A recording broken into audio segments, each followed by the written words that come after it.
per ad astra.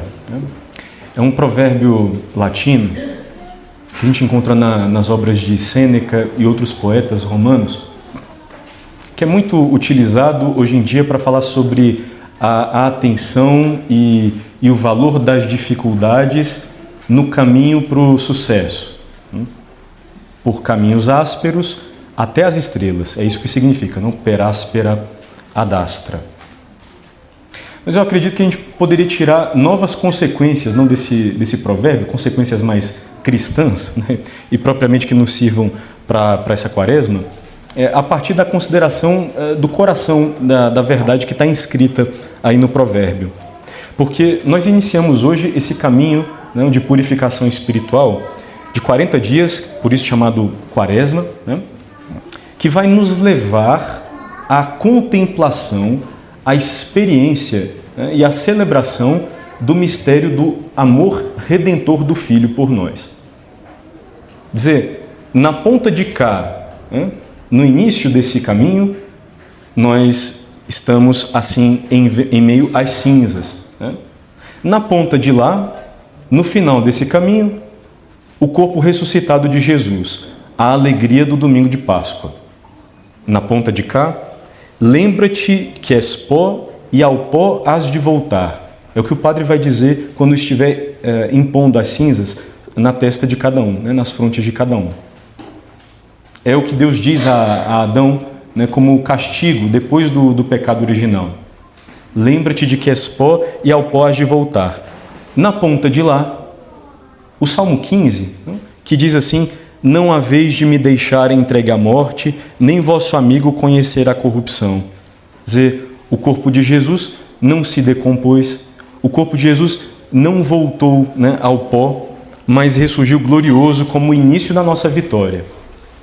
Na ponta de cá, portanto, cinzas, mortificação, penitência, caminhos ásperos. Na ponta de lá, alegria, vida nova, a vitória sobre o pecado e a morte, a ressurreição de nosso Senhor Jesus Cristo. Quer dizer, no meio do caminho, entre as asperezas até a glória, até a alegria, no meio do caminho está a cruz de Cristo. Está o tríduo sagrado. E é justamente essa a chave que transforma morte em vida. É esse o caminho que nós queremos trilhar ao longo dessa quaresma, não? De aproximação do mistério de Jesus, de configuração com o mistério de Jesus. Não existe absolutamente, né, outro nome, né, de São Pedro dado aos homens pelo qual nós devamos ser salvos. E da mesma forma não existe outro caminho pelo qual nós vamos ao céu, senão este caminho que é o caminho do Filho, que é o caminho, verdade e vida. É o caminho da cruz, né? E nesse sentido, é o caminho da nossa realização, é o caminho da nossa plenificação, da nossa felicidade, que, no entanto, né, vai trilhado, né, com uma série de negações aos nossos egoísmos, de negações às nossas más inclinações, de combate contra os nossos pecados. Não? É um caminho feito com uma série de nãos, mas que não são nãos propriamente privativos, né? São nãos para a nossa edificação, para o nosso progresso. Não? E assim, do mesmo modo como a cruz é ponte entre o céu e a terra, é esse eixo vertical da cruz. Quando eu for levantado da terra, atrairei todos a mim. Assim como a cruz é ponte, portanto, essa escada, né, que não mais a escada de Jacó, no livro do Gênesis, por meio da qual os anjos subiam e desciam, né, essa ligação entre o céu e a terra, mas agora a cruz do Filho. Do mesmo jeito como ela é ponte entre o céu e a terra, ela é ponte também para nos fazer atravessar de uma margem, que é a margem das cinzas, da mortificação e da penitência desse início de quaresma, até a outra margem, que é a vitória da ressurreição. Só por meio desse caminho. E é por isso que nós, durante o tempo da quaresma, vamos nos exercitar de forma mais generosa, de forma mais atenta, mais frequente, na mortificação, na penitência, etc., reconhecendo, né, que em nós existe necessidade dessa purificação interior, que é a conversão dos pecados. Porque se a ponte que nos leva das cinzas até o domingo de Páscoa é a cruz, é o amor redentor do Filho, se o amor de Deus vai proclamado na cruz, e cada um de nós devia recordar isso e experimentar isso quando olha para um crucifixo, é verdade também que é a nossa miséria, é a hediondez dos nossos pecados, é a malícia do nosso pecado que está ali ostentado também. Que está ali proclamado também. Né? Quer dizer, o preço dos nossos pecados foi o preço que o Filho levou até a cruz. Né? Por nós homens e para a nossa salvação desceu dos céus, nós rezamos no credo. Para a nossa salvação. Né? Porque nós somos pecadores, porque nós temos necessidade de conversão. Porque sozinhos não vamos a Deus. Porque sozinhos não existe bondade em nós suficiente para a vida eterna, suficiente para a vida divina. Nós cantávamos no Salmo responsorial: criai em mim um coração que seja puro, dai-me de novo um espírito decidido. Olhando para a cruz, que é essa ponte, não? Entre as cinzas e o domingo de Páscoa, que é o percurso da nossa quaresma inteira, olhando para a cruz, nós queremos, e para a proclamação sobre o nosso pecado, nós queremos também, né, nos exercitar na consciência e, mais ainda, nos exercitar na verdade da nossa necessidade de reforma. Nós vamos tratar sobre o combate espiritual, sobre os meios espirituais desse combate. Nosso Senhor fala no Evangelho hoje sobre 3, não? A esmola, a oração, o jejum. Mas ao longo da quaresma, nós vamos voltar sobre esses temas, né? Do combate espiritual, da necessidade de oração, sobre o nosso empenho para a conversão, sobre aplicações concretas desse Espírito, sobre os meios sobrenaturais que estão à nossa disposição para esse combate. Nós vamos voltar sobre essa reflexão muitas vezes, o tempo inteiro, constantemente. Mas é preciso que esteja claro para nós antecipadamente o motivo pelo qual nós vamos viver cada uma dessas coisas. O alicerce mais poderoso para a nossa conversão, a força mais poderosa para a nossa penitência, para a nossa reforma de vida, é o que nós queremos exercitar durante essa quaresma. Não é meramente a mortificação pela mortificação ou a penitência pela penitência, senão a recordação do amor de Deus. A recordação do amor com que nós somos amados, com que nós fomos amados e somos amados. Esse é o verdadeiro motor da nossa conversão. Esse é o contraste assim, entre a nossa mesquinhez e a grandeza de Deus, entre o nosso egoísmo e o tanto que Deus é largo em misericórdia. É esse descompasso, é esse contraste que é o motor da nossa reforma. Não? É o motor do nosso desejo de penitência, de conversão. A penitência, nós devíamos dizer, portanto, considerando a forma de todas as obras quaresmais, que é a caridade, é o amor, é o motivo de todas elas, a penitência, nós devíamos ir concluindo, é o amor que nos leva à purificação. É o amor de Deus derramado em nós, que nos solicita interiormente mudança de vida e nos leva a nos conscientizarmos para colocarmos num plano ordenado, disciplinado, pensado, etc., rezado, para nos colocarmos num plano de práticas espirituais que vão na direção de responder ao amor de Deus, de corresponder ao amor de Deus com um desejo de coerência maior, com um desejo de pertença maior a Ele. Não? A penitência é o amor que nos leva à reforma de nós mesmos, à purificação interior. É certo que isto é um dom de Deus em primeiro momento, mas também é uma resposta nossa. Né? Nós escutávamos esse chamado na primeira leitura, na profecia de Joel. Voltai para mim com todo o vosso coração, com jejuns, lágrimas e gemidos, rasgai o coração e não as vestes. O que significa rasgar o coração e não as vestes? Né? Se não, de verdade, acolher esse chamado à conversão e à penitência num coração que deseje de verdade mudança, deseje de verdade reconciliação, deseje de verdade arrependimento que se traduza em mudança de mentalidade, em mudança de vida.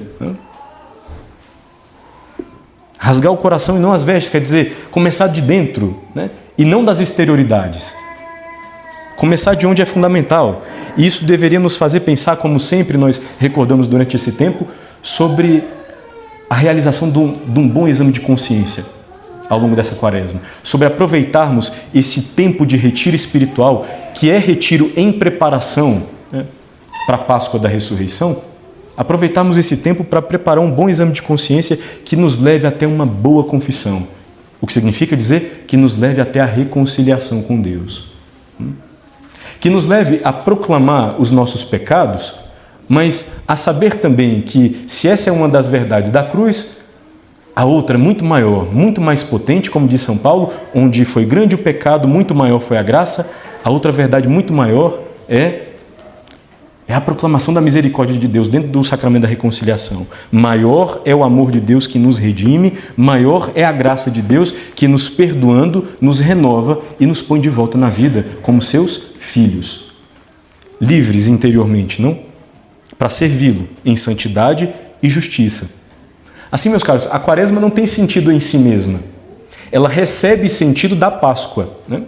E é por isso que nós estamos falando já, proclamando já, né, o amor redentor de Jesus que está no final do caminho quaresmal, está no tríduo sagrado e que vai culminar na alegria da ressurreição, do domingo de Páscoa, porque é esse amor que é o motivo de todo esse nosso exercício de conversão, de penitência, de mudança de vida. A penitência é o amor que nos purifica e é um amor que quer responder a Deus purificando-se, nós dizíamos, não? Ele é benigno e compassivo, paciente e cheio de misericórdia, inclinado a perdoar o castigo. Quanta confiança isso nos deveria incutir. Quantos de nós talvez vamos atrasando tempos, né?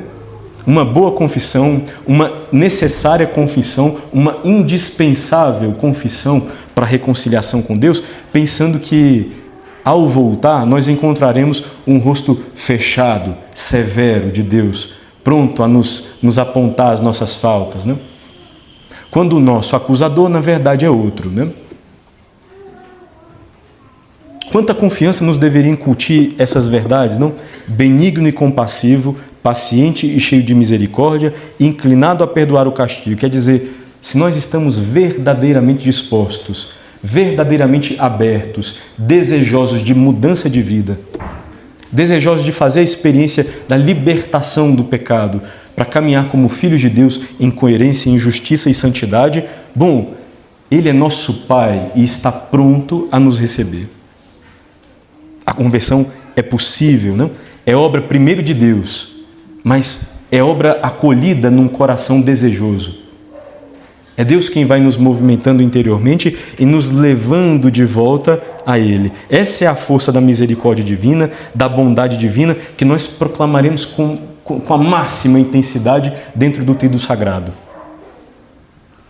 E que nós já começamos a proclamar aqui como o motor da nossa conversão, o motor da nossa penitência. Nosso Senhor falava sobre o jejum, a esmola e a oração no Evangelho que nós acabávamos de ouvir, né? E, inclusive, nós vamos escutar numa das orações da missa de hoje, dizer que estas obras, não, essas três elencadas por Nosso Senhor no Evangelho, são remédio contra o nosso orgulho, contra o nosso pecado.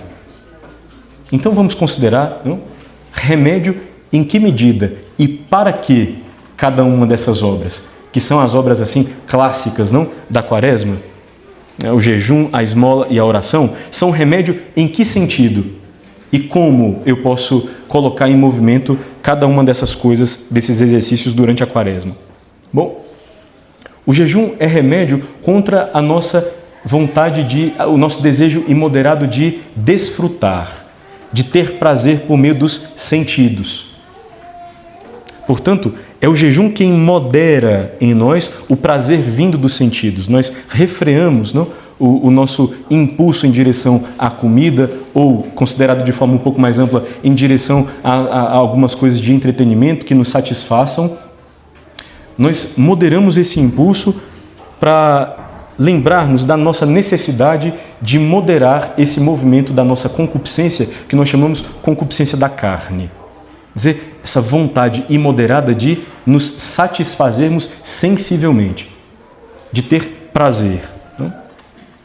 A esmola espia em nós é remédio contra o nosso desejo imoderado de ter, possuir. É a concupiscência que nós chamamos concupiscência dos olhos. A esmola, portanto, nos abre a dividir, partilhar o que nós temos, de muito ou de pouco, com aqueles que não têm, que precisam, etc. E nesse sentido, então, vai refreando, vai sendo remédio em nós contra essa tendência de acúmulo, de posse, não?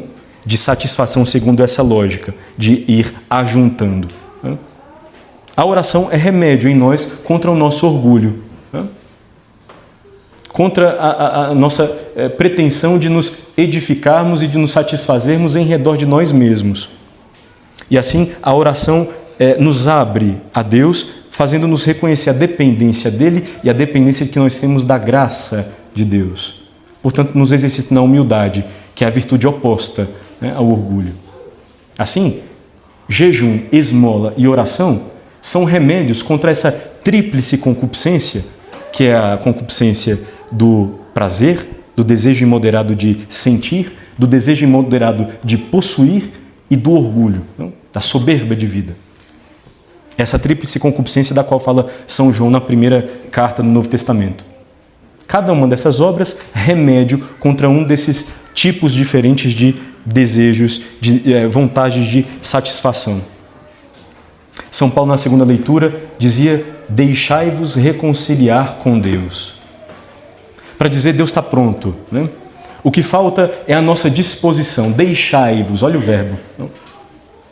Cada um de nós está sendo convidado pela igreja hoje, a nós de verdade nos abrirmos, permitirmos a repercussão, a influência da graça de Deus sobre nós, de forma a que Ele nos reconcilie consigo e gere em nós essa disposição que seja abraçada generosamente por nós mesmos, que nós a queiramos.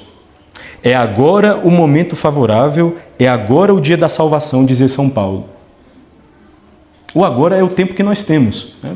O passado vai já atrás de nós, o futuro para nós é incerto. O tempo que nós temos verdadeiramente para viver é o presente, é o agora. Quer dizer, o nosso tempo é breve, nós somos perecíveis, nós vamos recordados dessa verdade na fórmula da imposição das cinzas. Lembra-te de que és pó e ao pó hás de voltar. Nós precisamos nos abrir a Deus e buscá-lo de todo o coração enquanto temos tempo. Alguém podia dizer, mais uma quaresma. Sim, mais uma quaresma, graças a Deus.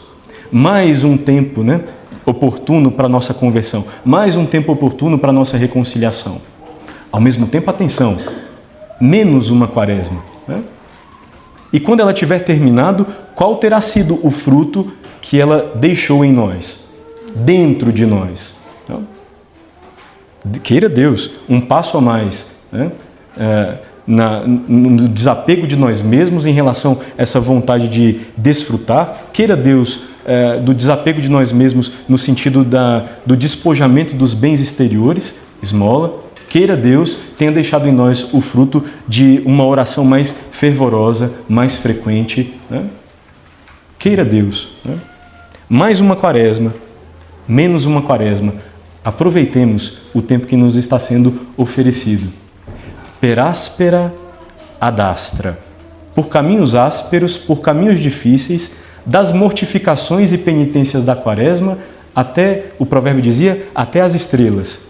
E nós devíamos mudar um pouco para dizer, até o céu, até a vida eterna, até a vida nova, não a vida ressuscitada, que já é a vida de Jesus e da Virgem Maria, e já é a vida ressuscitada no Espírito dos anjos e santos, e será a nossa vida ressuscitada na carne, também no último dia, no dia de Cristo, por caminhos ásperos, dessa quaresma, até a alegria da ressurreição, até a alegria da Páscoa, que é início da alegria de uma vida nova. Não à toa, o sinal que vai marcado nas nossas frontes daqui a pouco é o sinal da cruz. Essa é a ponte que nos liga dessas asperezas desse mundo até a vida eterna. Essa é a ponte que, no final das contas, acaba e aniquila essa lógica de pó para inaugurar a lógica de vida eterna, não? De vida ressuscitada. Essa cruz que vai marcada sobre as nossas testas, né? Sobre a nossa fronte, que nos recorda o amor redentor, ao mesmo tempo o nosso pecado, ao mesmo tempo o caminho que nós devemos fazer de identificação e configuração com Jesus ao longo da vida.